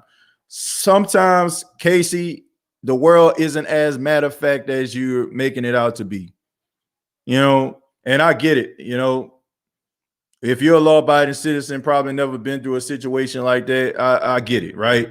You do a crime, go to jail, whatever. But there's something clearly what's going on here. There's nothing normal about a guy, you know what I'm saying, talking about committing suicide. It's nothing normal about a guy getting drunk and fighting his uncle. It's nothing normal about a guy fighting the police. There's nothing normal about a guy have to get apprehended by a dog attacking you. There's nothing normal about the fact that a guy can't post bail because they feel like it's right that he sits in jail. You know what I'm saying? And let him wait it out for a day before they come up with a decision. That's not normal behavior. And if you think that, you know what I'm saying, if the world is matter of fact, that's fine. But I think we all can agree that there's something wrong here. I mean, we have to, you got to understand that the world, you know what I'm saying, it isn't as matter of fact sometimes as, as we want it to be. Guys go through situations, and you can say that I'm justifying that, but I'm not. I'm just being real. I think sometimes we talk about people, and I'll put it to you like this, and I'll get to Matthew. Have you ever been so angry that you just completely lose control, let loose, and you think about it probably 30 minutes or an hour later, man, I shouldn't have said that. Man, I shouldn't have did that. But in the heat of the moment, you have this venom that you have to unleash. But you go back and you're like, man, I shouldn't have said that. Man, I shouldn't have did that. That's life. Like logic usually does not kick in when you're frustrated, when you're angry, when you're dealing with situations. Now, some of those people out here that's cool head Luke 24/7, 365, Kanishiwa. You know what I'm saying? Like, like good for you. But the world doesn't work like that for a lot of people out here. Sometimes when we're mad, it's hard for us to departmentalize and say, hold up. Let me get away from this situation. How many guys in a pen right now? How many women's in a pen right now? Because at that particular time, in a heat of passion, in a heat of the moment, they made a mistake that they can never ever rectify. How many? How many can you think of? How many stories have you seen from these prison shows that we watch, these movies that we watch? If I had it back, I wish I wouldn't have did that. That's how, you know what I'm saying? Like, the world doesn't work like that. That's just what it is, man. IB says, I never got butt whoopings. My parents knew even back then that my butt could fight back all by itself. I'll be ripping them. Thank you very much for the $5. I appreciate that. Thank you very much. But let's go ahead and go to Matthew. Matthew, thank you so much for being on the State of the Saints podcast. Appreciate you calling in. What you got for us? Thank you. I don't know if y'all can hear me or not. Can you hear me? I can hear you just fine, man. Loud and clear. Right. Yeah, man. I'm just laughing about this situation with these butt whoopings.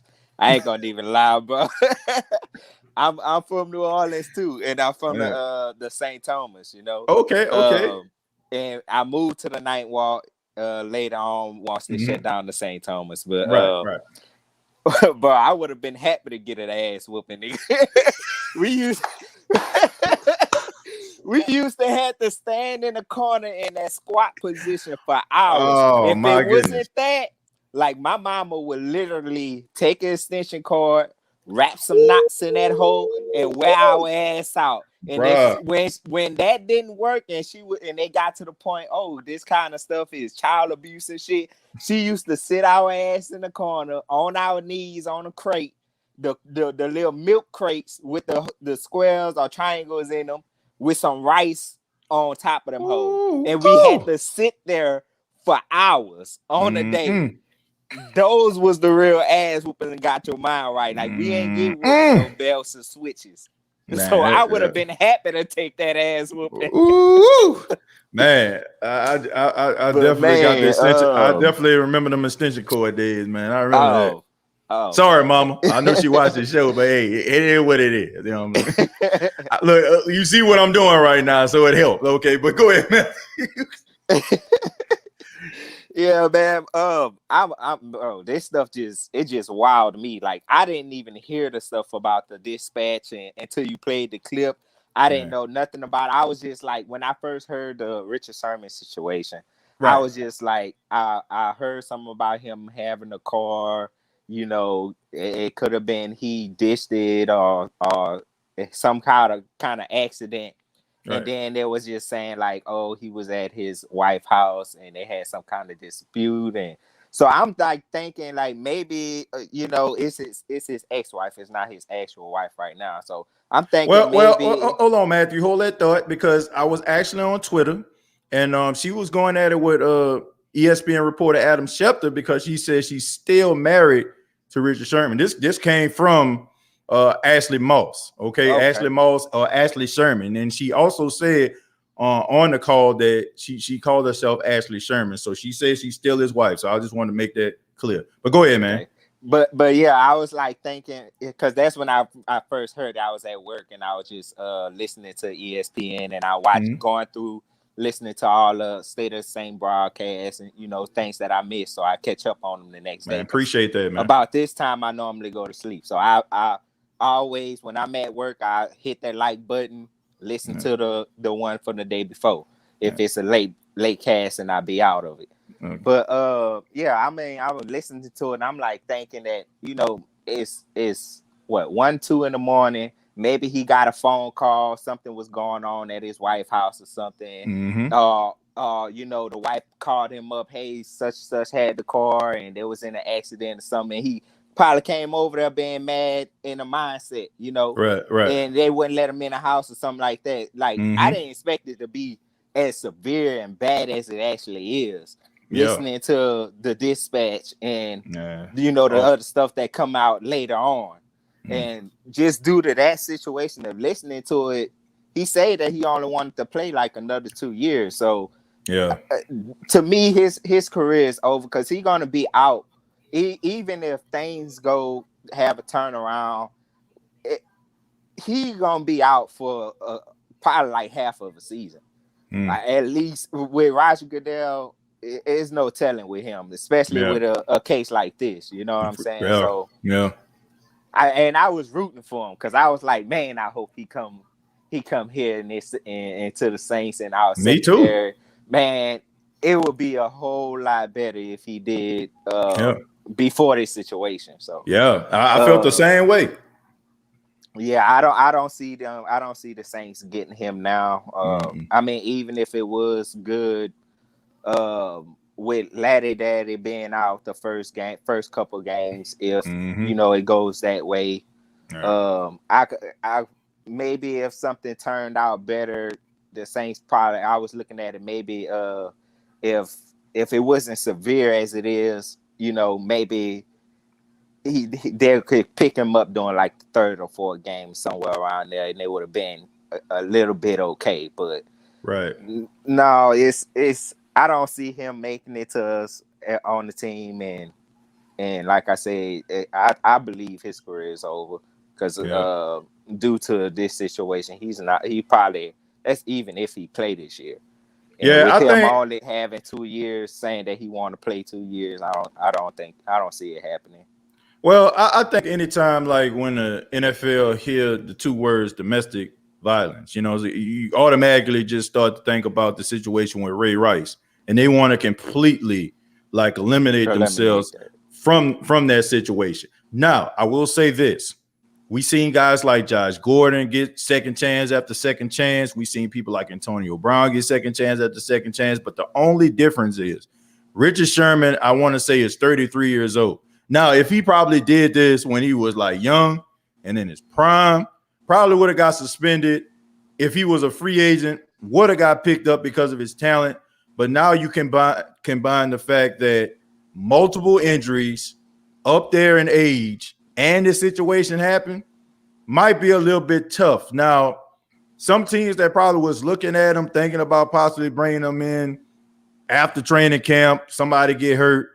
Maybe if this situation is not as bad as it seems, or you know it blows over, maybe in a couple weeks, if a team desperately needs somebody to come in, maybe he can get signed then. But right now, based on his age, his injury history, and this situation right here, it's not good, man. It's not good. Not looking good at all. Yeah, it's really not good. And then I look at the situation at even though he didn't, like I said, when you think domestic, you think about the violence part, about fighting and hitting, or worse, that, you know, that's just the bare minimum of it.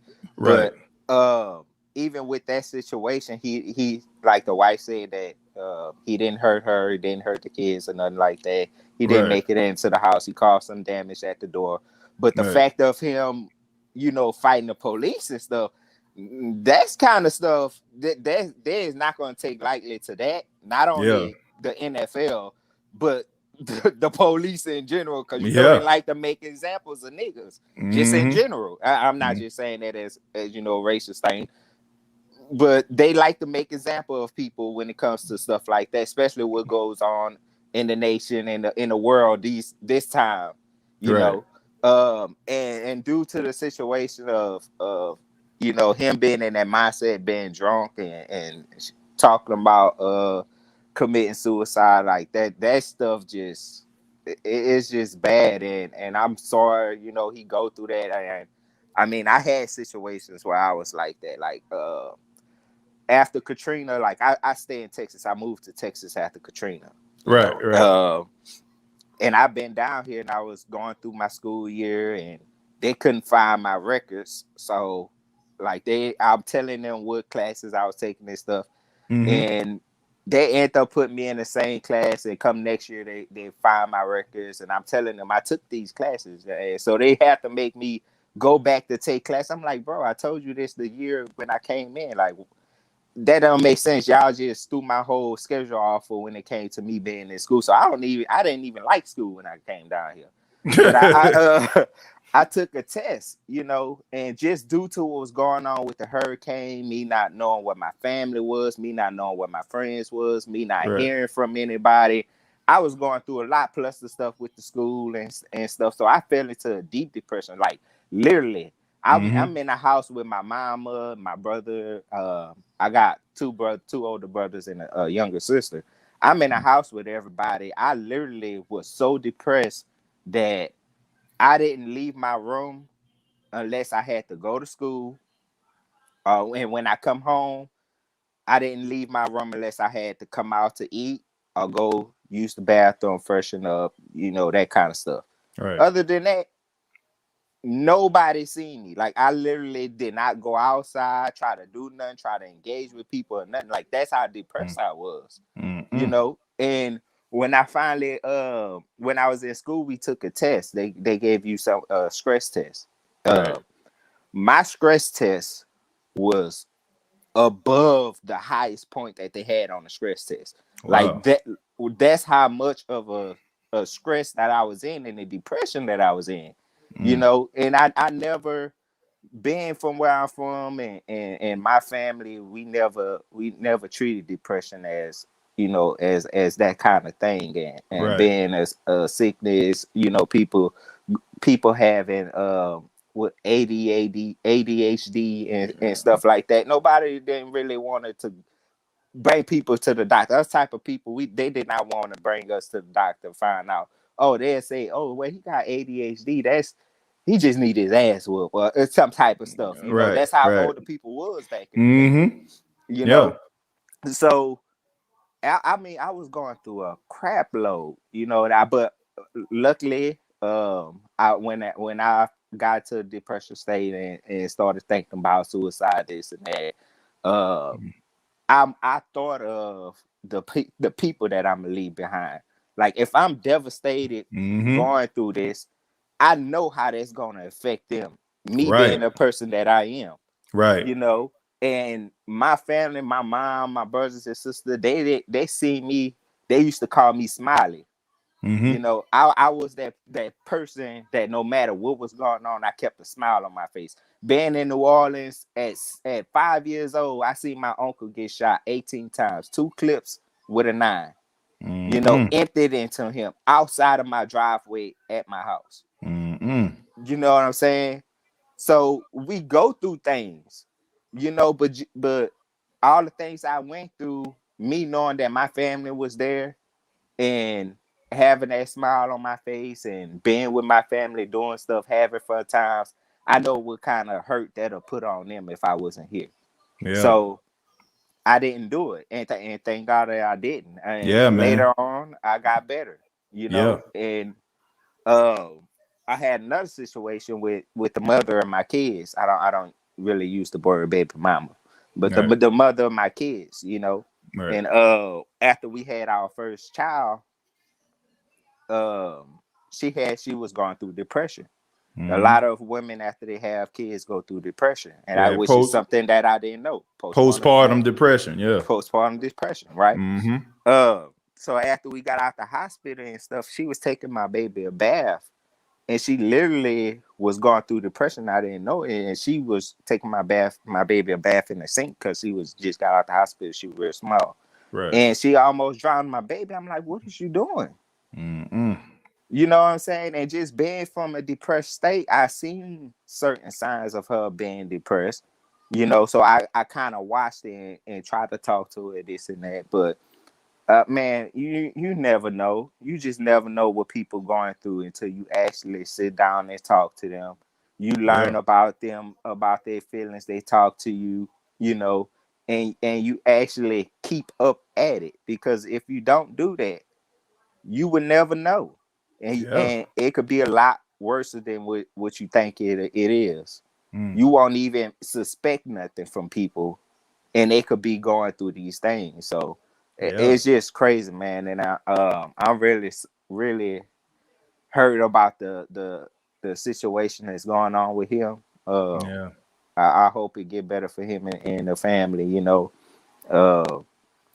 the dispatch definitely need to get fired. She do not need to be there. Yeah, that ain't what that is, bro. Yeah, that ain't it. Just pissed me off when I heard. That ain't it. That ain't it, bro. That ain't it. Matthew, man, thank you so much for your bravery. Thank you so much for sharing your story. I'm pretty sure you'd touch someone and you'd open somebody's eyes, let them know that they're not alone in this situation, man. Thank you so much. And call back anytime, brother. Thank you. All right, take it easy. Yeah, man. Shouts out to Matthew, man. And so many of you that chimed in, telling your stories, man, being brave enough to express it, in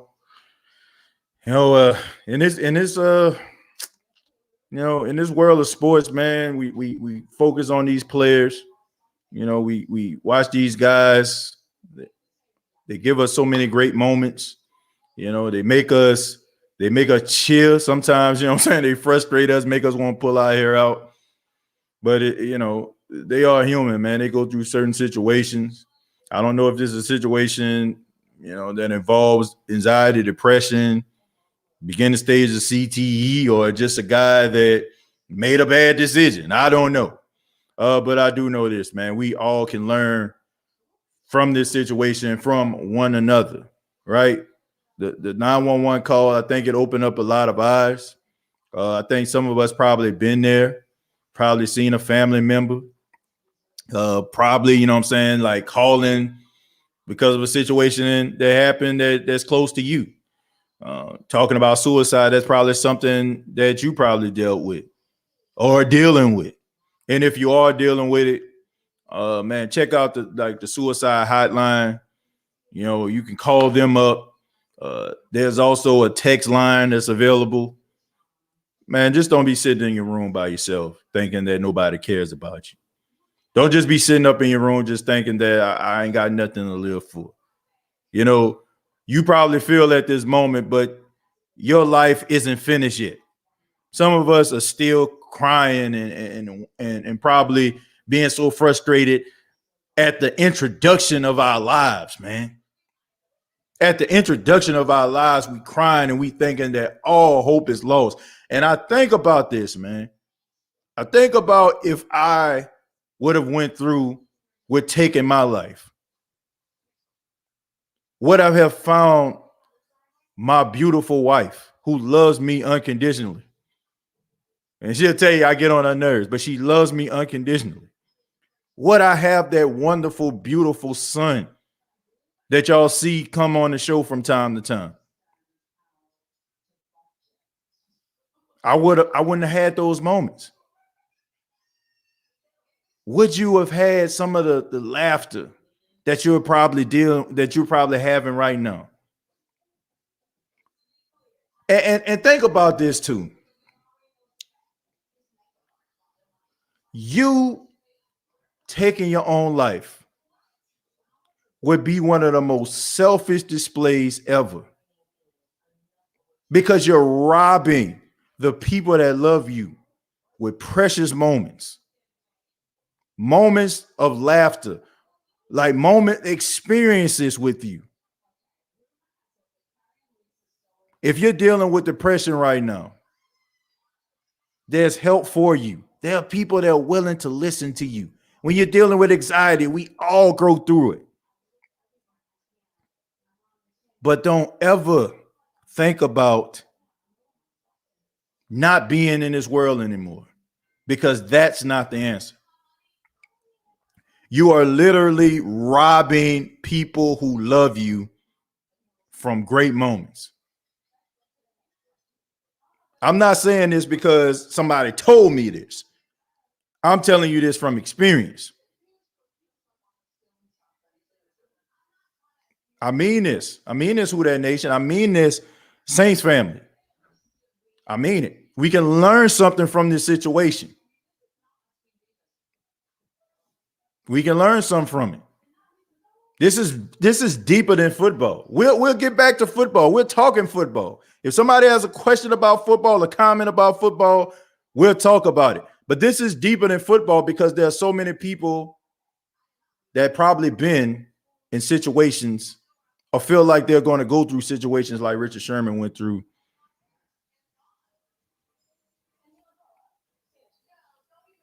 Don't ever feel like you're alone. I'm going to read a few more comments, then we're going to go ahead and get up out of here, man. Levi, let's see. Levi says, I suffer from anxiety. I'm 23, lost both of my parents at 13 and 14. And 4 months ago, I lost my sister to drug overdose. Life is hard. Look for the positive. My 2 sisters keep me going. Levi, I'm sorry that you went through those situations. But I tell you what, Levi, you writing this comment is testimony material for somebody that's going through a situation in their life. Because let me tell you something. When you think that you're going through a bad situation, there's somebody out there that is going through a situation worse than you. And him, Levi, expressing this story, this statement, is showing somebody out there that's opening eyes to somebody and probably saying to themselves, you know what? I can get through this. If Levi can get through this, if Matthew can get through this, if Rudy can get through this, Aaron, then I can too. Because we all look at social media and we look at individuals and we think that we got it together. And we look at a person's highlights of their life and we put them up against our actual life.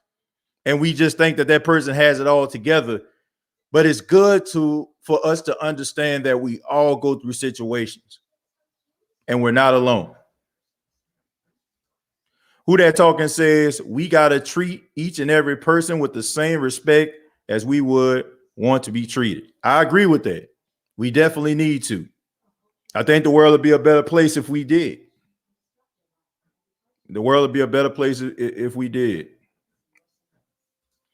We are all family at the end of the day. Stay positive. Levi, thank you for that statement. Thank you for that comment. Take a little time, stop, look at them in the mirror and check yourself. Jerry, that's a good statement. And also look in the mirror and appreciate what you see. And if you do look in the mirror and you don't like what you see, have the courage and say, I need to change. I need to change my life. I need to change who I am. There's nothing wrong with that. Sometimes we have to have what a lot of people may say as a come to Jesus meeting or a reflection meeting with ourselves. And it's okay for us to make that change. The bigger cowards out here is the ones that look in the mirror and are afraid to make that change when they know for a fact they need to change. And they're okay and they're content with looking in a mirror and not doing anything about it. That's when you lost. But you can always win by checking yourself, reflecting, and doing something about it. Your aha moment can start right now. State of the Saints podcast. It can start right now. You heard people vulnerable come on this show and express themselves about how their life has been and some of the situations that they've been through. That's okay. It's okay to be vulnerable. It's okay. It's okay, folks. I know this is a sports show, but it's okay to be vulnerable sometimes. It's okay to shed tears and cry sometimes, man. Sometimes in tears, that symbolizes a breakthrough. It symbolizes a breakthrough, man. You know, but the final thing I have to say about Richard Sherman, guy's a great player, great football player. Before this, I was one of those people that was lobbying, and I was hoping, and I was very optimistic that the New Orleans Saints was going to not draft him, but pick him up. I was very optimistic about that. Sean Payton talked about how he feels like, he's one of the best players he ever seen. He's one of the smartest players he ever seen. The Saints drafting Paulson Adebo, I think that would have been a good fit. That Stanford connection, the former wide receiver connection, the Chris Richard connection. But as of right now, as of today, at this moment, I do not want to see Richard Sherman on the New Orleans Saints. I want to see Richard Sherman, whatever he's going through, deal with those situations. Not only do I not want to see Richard Sherman on the Saints, I don't want to see Richard Sherman on any NFL team until he gets himself together. Don't know what's going on with him, but I hope he gets it together. I hope he finds peace, whatever he's dealing with, and I hope his family finds peace. And I hope they'll be able to heal together. And this is no way, shape, or form justifying what happened. First off, I don't know what happened, but I just know that behavior is not what normal, everyday individuals do when they are dealing with difficulties. That I do know. The Saints will be all right. Saints, they have some young cornerbacks. They got some cornerbacks out there that the Saints can sign. We're going to have training camp in a couple weeks. A lot of these competitions are going to be intense. They're going to find the right fit, rather it's on the team or not here yet, but they're going to find it. But I hope Richard Sherman finds himself. This has been the State of the Saints podcast. Thank you so much for checking out the State of the Saints podcast. Before you go ahead and get a show a golden thumbs up. Let everybody know that you enjoyed the State of the Saints podcast. If you have not already and you're on the fence, subscribe to the YouTube channel. YouTube.com, search The State of the Saints podcast. Facebook.com, search The State of the Saints podcast. You can also check out the State of the Saints podcast on Twitter and Instagram at State of Saints. State of Saints podcast brought to you by Manscaped.com. Use the promo code State of Saints. You will save 20% off on your purchase of all Manscaped items. Rather it's $100 that you're spending or $10. You will save 20% off. You all take care of yourself. Much love to you. And like always, all I got to say is, who dat?